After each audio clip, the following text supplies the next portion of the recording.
বন্ধুরা, শীতের রাতে এইরকম যদি পাটালি আর সাথে থাকে যদি এরকম মাখা সন্দেশ, তাও আবার গুড়ের, তাহলে কতটা ভালো লাগে বলো তো। হ্যাঁ, সত্যি খুব ভালো লাগে। এদিকে দেখো চালের গুঁড়ো ময়দা রয়েছে, আর এদিকে দুধও আমি গরম বসিয়ে দিয়েছি। আজকে কি বানাবো বলো তো? আজ বানাবো আমি হচ্ছে পাটিসাপটা, কিছুটা ভেজানো আর কিছুটা হচ্ছে শুকনো। শুকনো যেগুলো ভেজেছি সেগুলো প্রথমেই গরম গরম খাওয়া হয়ে গেছে। এখন জাস্ট কটা ভেজানোর জন্য আর কি করছি, বেশি না, অল্প করেই করছি। আর এই পাটিসাপটা করতে গেলে কার কার টেনশান হয় বলো তো, যে উঠবে কি না? আমার তো বড্ড টেনশান হয়। আমার এবারও হয়েছে, কিন্তু আমি জানি না যে এবছর আমার হাতে পিঠেগুলো এত ভালো কেন হচ্ছে, এত সুন্দর কেন উঠছে। কারণ পাটিসাপটার সাজের পিঠেটা, এই দুটো পিঠে নিয়ে ভীষণ টেনশানে থাকি যে উঠবে কি না। বিশ্বাস করো, এবছর পিঠে বানাতে গিয়ে আমার কিন্তু এই টেনশানটা একদম বেকার হয়ে গেল।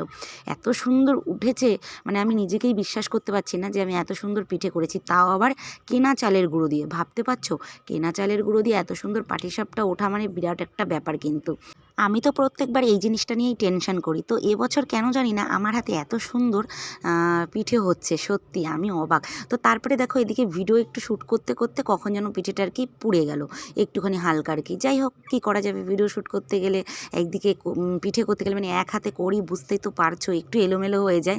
আর আমি ইউটিউবে বড় ভিডিও দিই, সেই কারণে দুটো জায়গায় ভিডিও শ্যুট হচ্ছে, এই কারণে একটুখানি উল্টোপাল্টাও হয়ে যাচ্ছে। সবটা তোমাদের দেখাতে পারলাম না, একটু স্কিপ করে করে দেখালাম। যাই হোক, তোমরা পুরো ভালোভাবে ভিডিও দেখতে হলে আমার ইউটিউবে গিয়ে সবাই একটু দেখে এসো, ওখানটায় মোটামুটি দেয়া থাকে। আর এই যে দেখো পিঠেগুলো ভেজে ঘরে নিয়ে এসেছি, সবার তো মোটামুটি খাওয়া কমপ্লিট হয়ে গেছে। এখন মেয়েকে একটা ভেজানো দেবো, আর আমি এখান থেকে একটা শুকনো খাবো।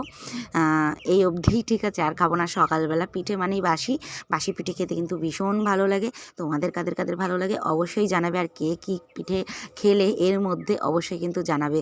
আমাদের তো দুরকম খাওয়া হয়ে গেল, সাজের পিঠে আর হচ্ছে পাটিসাপটা। এখনও বাকি আছে, আর কি কি জানি না, হবে হয়তো পরে শেয়ার করব।